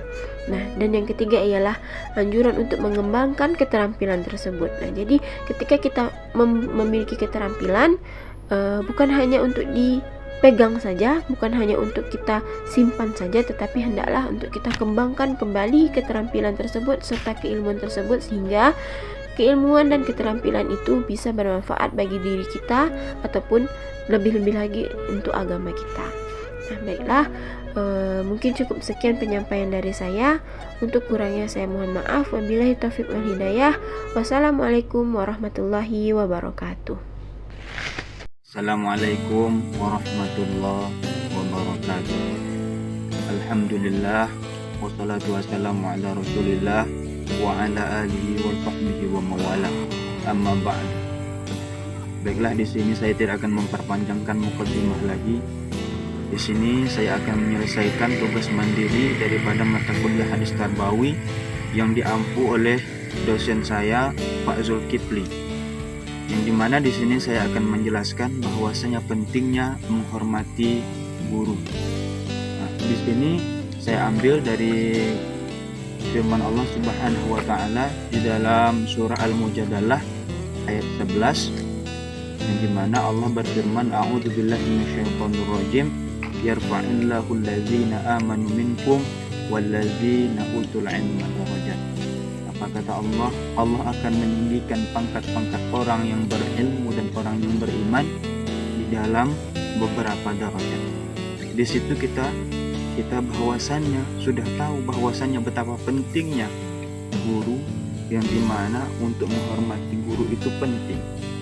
Jadi dalam itu saya bisa simpulkan bahwasannya ibaratkan guru itu menjadi sebuah kunci bagi kita untuk menjalani kehidupan kita seterusnya dan untuk menjadikan kita orang yang berakhlak mulia dan orang yang selamat daripada dunia dan akhirat. Sebagaimana kata Rasulullah sallallahu alaihi wasallam, apa kata Rasulullah? Man akramal ulama faqad akramani, wa man akramani faqad akramallah, wa man akramallah fa ma'wahul jannah. Apa kata Rasulullah? Barang siapa yang memuliakan guru atau menghormati guru, maka dia ibaratkan menghormatiku atau memuliakanku. Barang siapa yang memuliakanku, maka dia memuliakan Allah. Dan barang siapa yang memuliakan Allah, maka tempatnya di surganya Allah Subhanahu wa ta'ala. Maka di situ kita pentingnya untuk menghormati guru, karena guru menjadi jalan atau salah satu kunci kita untuk menuju ke hadapan Allah Subhanahu wa ta'ala, menjadi orang yang berakhlak mulia dan dipandang baik oleh Allah Subhanahu wa ta'ala. Ada suatu kisah yang dijelaskan, yakni kisahnya Imam Syafi'i, yang dimana Imam Syafi'i ini sangat menghormati gurunya. Suatu ketika dia berjumpa dengan yang dinamakan gurunya. Gurunya itu tidak ibaratkan tidak orang yang tidak dipandang, tapi dia memuliakannya. Karena apa? Karena dia mengajarkan Imam Syafi'i salah satu ilmu, yang dimana kata Imam Syafi'i dia mengajar. You don't even know my name to you. I'm super shy, but wait a minute while I make your mind. 달리는 지금도 you're on my mind all the time. I wanna tell you, but I'm super shy. Assalamualaikum warahmatullahi wabarakatuh. Bismillahirrahmanirrahim. Alhamdulillahirrabbilalamin. Allahumma salli ala Sayyidina Muhammad wa ala ali Sayyidina Muhammad. Rabbi shrah li sadri wa yassir li amri wahlul 'uqdatam min lisani yafqahu qawli. Perkenalkan, nama saya Siska Farida. Saya mahasiswa dari STAI Aulia Rasyidin Tembilahan. Baiklah, dalam kesempatan kali ini saya akan menjelaskan tentang tata tertib menuntut ilmu dalam Islam dalam mata kuliah Hadis Tarbawi. Hadisnya yang berbunyi, innamal a'malu binniyat wa innamal likulli imri'in ma nawa. Sesungguhnya amal itu tergantung pada niatnya, dan sesungguhnya orang akan dibalas berdasarkan apa yang diniatkan. Niat yang ikhlas untuk mencari ridho Allah Subhanahu wa ta'ala sangat penting dalam setiap amal dan perbuatan. Amal yang dilakukan dengan niat yang ikhlas akan mendapatkan pahala yang besar di sisi Allah, dan Allah akan memberikan balasan sesuai dengan apa yang diniatkan seseorang saat melakukan suatu amal. Ikhlas dalam niat adalah kunci keberkahan dan kebaikan dalam amal. Jadi, niatkan menuntut ilmu untuk mencari keridhaan Allah, bukan untuk mencari pujian atau keuntungan duniawi. Nah, yang kedua, menghormati guru. Hadisnya yang berbunyi, laisa minna man lam yajilla kabirona wa yarham saghirona wa ya'rif li'alimin, yang artinya bukan termasuk golongan kami orang yang tidak menghormati orang tua dan tidak menyayangi yang muda dan tidak mengetahui hak orang alim atau ulama atau guru. Hadis riwayat Ahmad. Jadi, hormati guru dalam ucapan dan tindakan. Dengarkan dengan seksama dan bertanya dengan sopan. Nah, yang ketiga, sabar dalam menuntut ilmu. Adapun arti hadisnya, sungguh mengagumkan urusan orang mukmin. Sungguhnya semua urusan baik baginya. Hal itu tidak dimiliki kecuali oleh seorang mukmin. Jika ia mendapatkan kebahagiaan, maka ia bersyukur. Maka hal itu akan menjadikan kebaikan baginya. Dan jika ia tertimpa musibah atau kesusahan, maka ia bersabar, maka hal itu yang menjadi kebaikan baginya. Hadis riwayat Muslim. Sabar dalam menghadapi kesulitan dan proses panjang menuntut ilmu. Nah, yang keempat, menghindari sifat sombong. Adapun hadisnya yang berbunyi, al-jannata man kana fi qalbihi mithqalu dzarratin la yadkhulu, yang artinya tidak akan masuk surga seseorang yang di dalam hatinya terdapat kesombongan walaupun sebesar biji sawi. Hadis riwayat Muslim. Rendahkan hati dan terus belajar, dan jangan pernah cukup dengan ilmu yang telah kamu dapatkan. Nah, yang terakhir, kebersihan dan kerapian. Hadisnya yang berbunyi an-nazafatu minal iman. Kebersihan itu bagian dari iman. Hadis riwayat Muslim. Datang ke tempat belajar dengan tubuh dan pakaian yang bersih dan lingkungan yang rapi, serta berdoa kepada Allah agar mendapatkan ilmu yang bermanfaat. Nah, kesimpulannya apa teman-teman?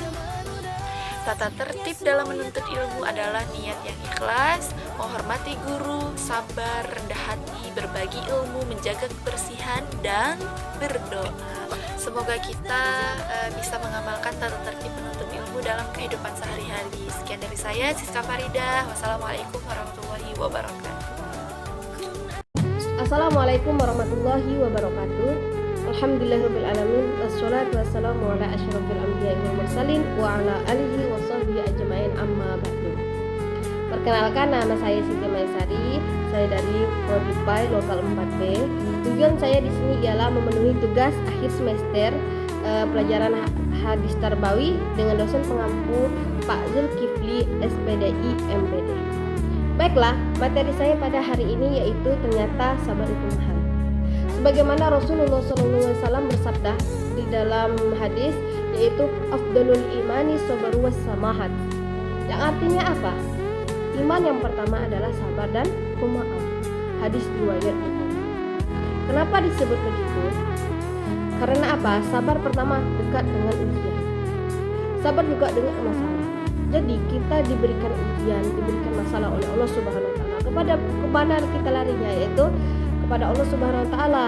Yaitu kita meminta ampun kepada Allah dengan sabar, kita berdoa dengan sabar, kita melaksanakan puasa dengan sabar.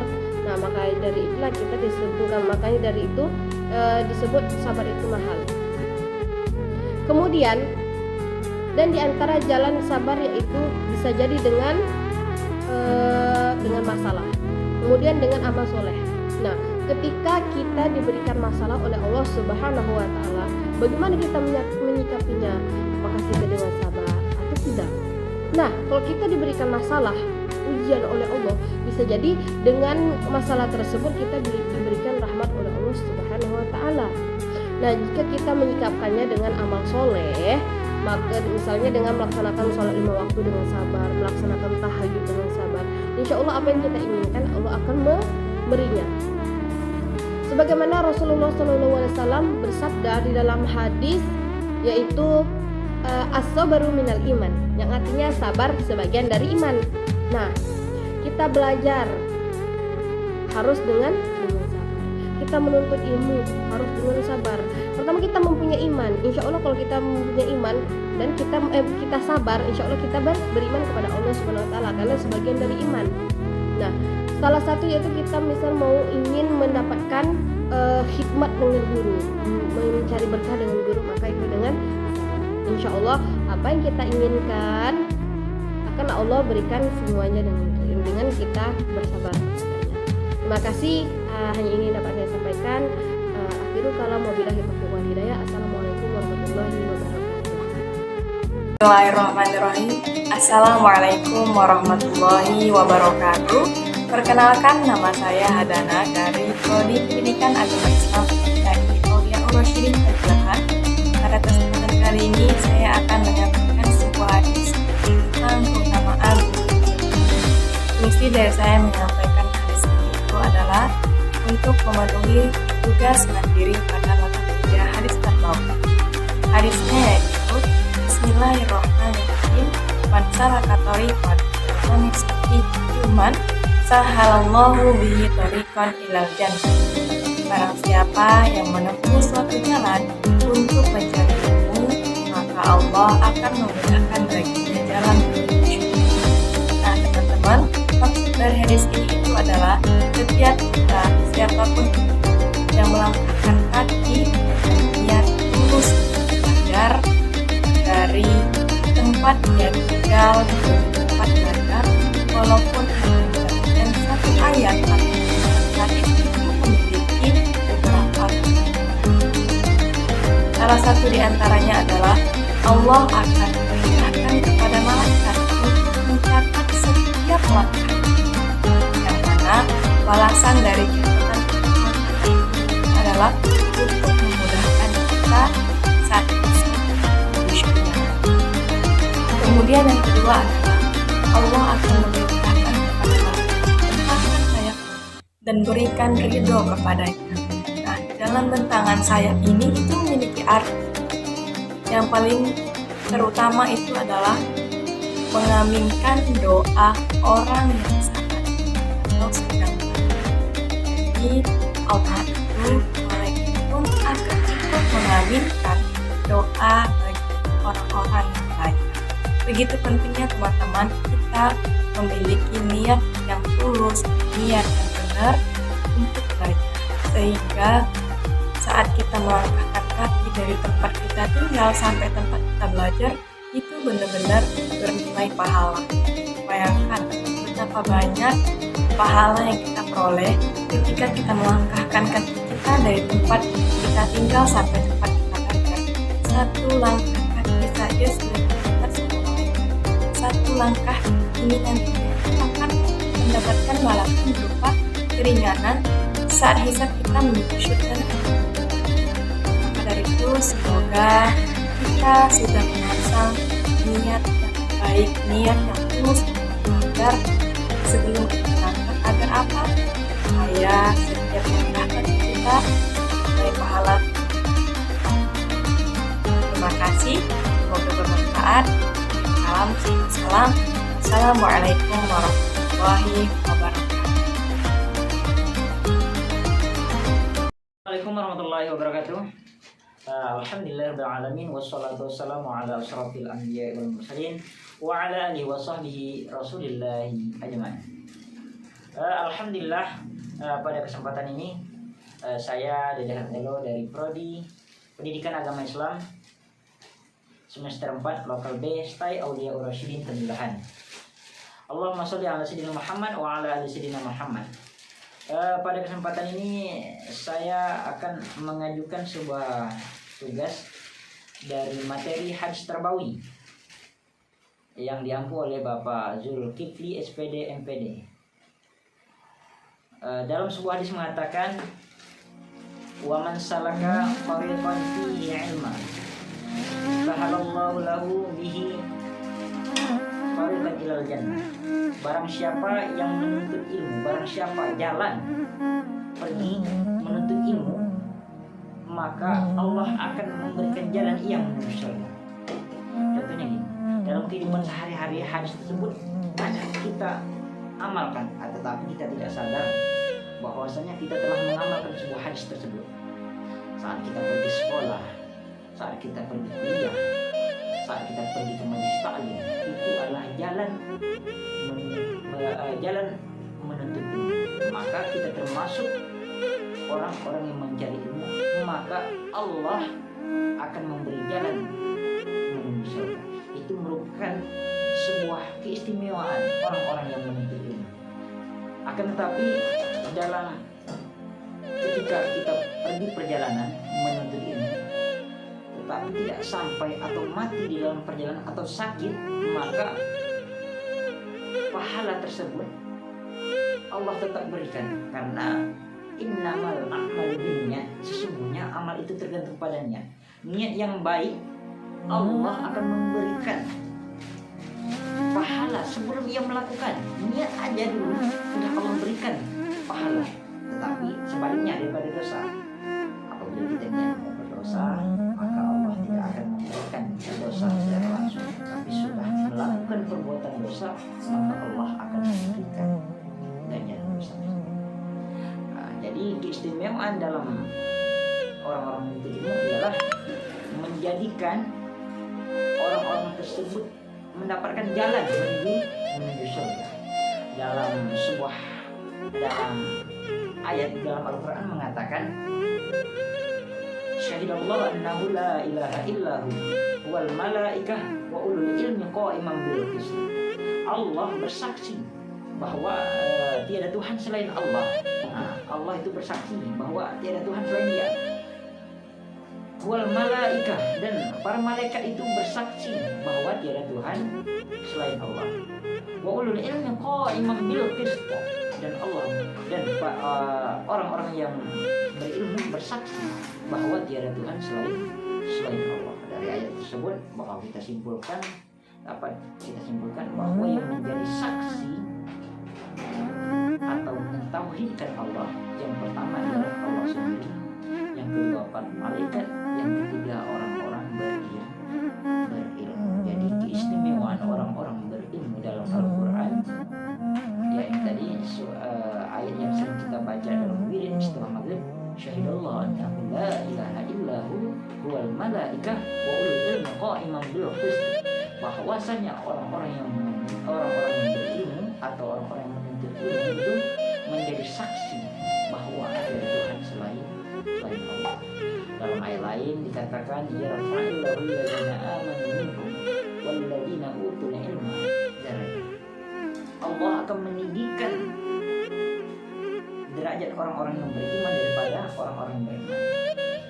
Dan sambungan ayat tersebut, dari arti ayat tersebut selanjutnya sambungannya, yakni Allah akan meninggikan derajat orang-orang yang berilmu daripada orang yang beriman.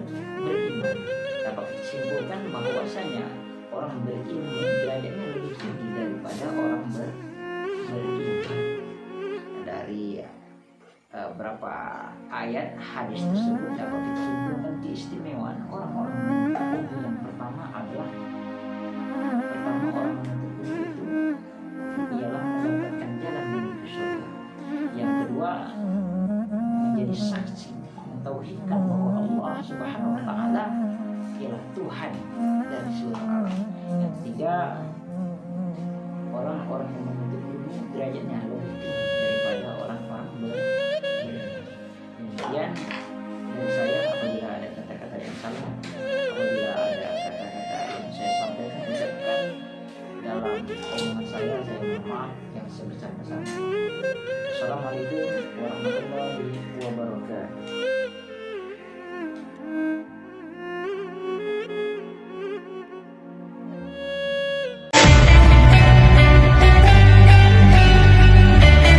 Bismillahirrahmanirrahim. Assalamualaikum warahmatullahi wabarakatuh.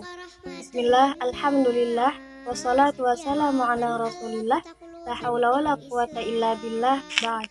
Yang saya hormati kepada dosen pengampu yaitu Bapak Zulkifli SPDI MPD dalam mata kuliah Hadis Tarbawi. Baiklah, pada kesempatan kali ini saya akan menjelaskan tentang hadis pendidikan dengan tema menuntut ilmu jalan menuju surga, yaitu Bismillahirrahmanirrahim. An Abi Hurairah radhiyallahu anhu anin Nabi sallallahu alaihi wasallam qala man salaka tariqan yaltamisu fihi 'ilman sahalallahu lahu bihi tariqan ila jannah. Artinya, barang siapa yang menempuh satu jalan yang ia mencari satu ilmu, niscaya memudahkan Allah baginya orang yang menuntut ilmu jalan menuju surga. Yang diriwayatkan oleh Imam Muslim wa Tirmizi.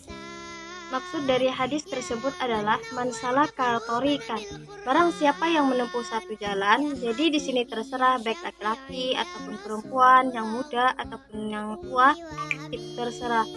Yaltamisu fihi ilman, orang yang mencari ilmu, mungkin dalam proses mencari ilmu banyak halangannya. Ada merasa lelah, capek, malas. Allahu bihi tariqan ila jannah, niscaya Allah memudahkan orang yang menuntut ilmu dengan jalan menuju surga. Nah, jadi di dalam hadis tersebut dapat kita ambil faedahnya. Di dalam menuntut ilmu, orang yang berilmu dengan orang yang ahli ibadah tetapi tidak didasari dengan ilmu, maka derajatnya lebih tinggi orang yang berilmu. Lah, sampai di sini yang saya dapat presentasikan. Semoga bermanfaat. Wabillahi taufiq wal hidayah. Assalamualaikum warahmatullahi wabarakatuh.